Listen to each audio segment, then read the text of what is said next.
今年5月，立法院三读通过名姓条例修正，原住民族会当伫咧身份证的名姓记栏写族语的名，无一定爱写花分字。针对着这项修法，今日内政部公布名姓条例施行细则草案，定出详细改名指引。就台语文学者呼吁政府也着爱开放身份证顶头写这台文罗马字，尊重所有用母语的名。世界12强棒球赛当日日，原住民团体特别打拼，用日本话小解台湾球员记了公馆的名姓安怎念。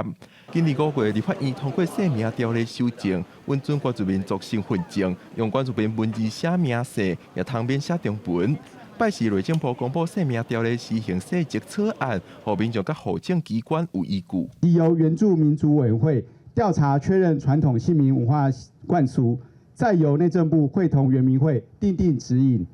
因此在施行细则增订原住民族应依指引取用传统姓名。虽然2019年开始国家语言发展法，让民众申请护照会当伫外文名姓拿为写台文罗马字，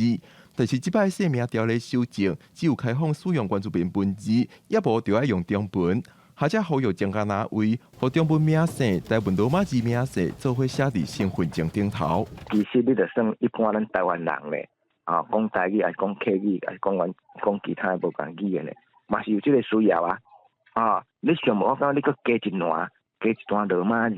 台语的拼音并不是姓名条例规定使用的文字啦，那需要由国家发展语言法其他的施行细则所规定的相关机关、权责机关共同研商。内政部表示，身份证加写台文名姓，牵涉书写系统、名姓登记系统等等因素，需要由国家语言发展法主管的相关机关修法。那未来法条通过，内政部就会执行。